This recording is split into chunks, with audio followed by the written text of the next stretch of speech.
Isang mapagpalang araw na naman mga katusok at mga kabulaklak. Ay, shout out sa aking coworker na si Enrique Peter. Ngayon pa-out na siya ngayon. Thank you very much. See you tomorrow. Eto, may tanggap ako isang walk-in customer at Kashmiri fabric yung pangbabalot.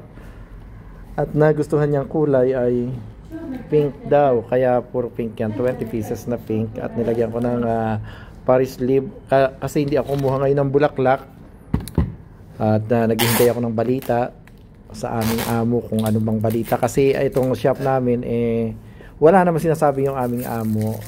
Sa ramdam lang namin under renovation siya sa December or January at sa pagkakaintindi ko ay 60 days na lang yung pwede namin stay dito. Walang actual na sinasabi yung amo namin pero paghanda-handa na rin yung mga gamit ko, naghanda-handa na rin ako. Kaya ngayon hindi ako kumuha ng bulaklak, makikiramdam muna ako sa amo ko, hayaan ko magsabi yung amo ko kung ano ba ang balita mamaya. Ngayon nag-iisa na lang ako sa shop at pinag-day off yung isang kasama namin. Siguro may sasabihin sa akin kaya pinag-day off yung isang kasama ko. Ayan, kaya yan lang ang bulaklak namin. Bukas, dahil Thursday, kukuha ko ng bulaklak ng medyo marai-rai.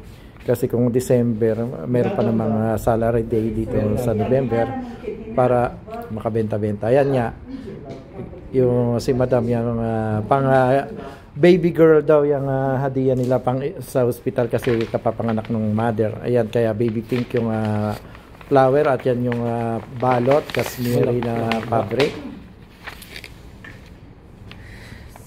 Medyo dahan-dahan lang yung balot nito, hindi pwedeng bara-barang pag hindi mo makukuha yung tamang pagbabalot, pati pagtatali ng ribbon dapat yung pagtatalian mo ng ribbon ay sakalin mo muna ng kamay mo at para maganda yung tupi. Kasi pag bigla mo nang tataliin, hindi magkakapantay-pantay yung tela dun sa bulaklak. 3 ikot yan na yung mahaba kasi yung Kashmiri fabric, isang size lang siya. Kaya maliit o malaki yung bulaklak na gagawin mo, yun lang talaga yung pambalot mo, pagkakasyahin mo. At hindi mo siya gugupitin kasi yan, pag binaklas nila yan, ay gagamitin nilang shawl. Shawl sa Arabic, yung pinakabelo or yung tibabal. Kaya tinawag daw yan ng Kashmiri ay galing yan, yung fabric na yan originated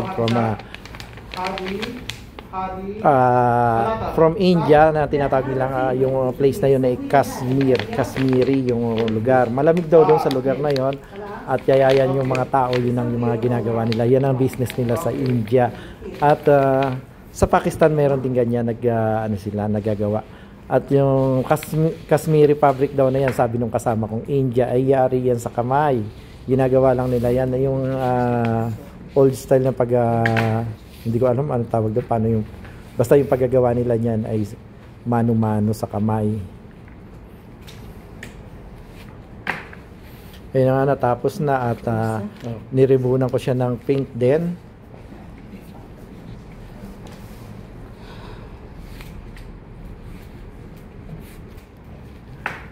Kahit wala pa nung hindi pa uso yung Kashmiri fabric, nagagawa na rin tayong mga flores niyan, mga ganitong style, di ba? Yung abaka yung gamit natin, hindi tela. Ngayon napapanahon yung Kashmiri fabric kasi alam nyo naman dito sa Middle East may buwan ng taglamig, winter season ngayon. Kaya karamihan yun yung pambalot nila ngayon kasi salamat, have a nice day, God bless. Regalo ng bulaklak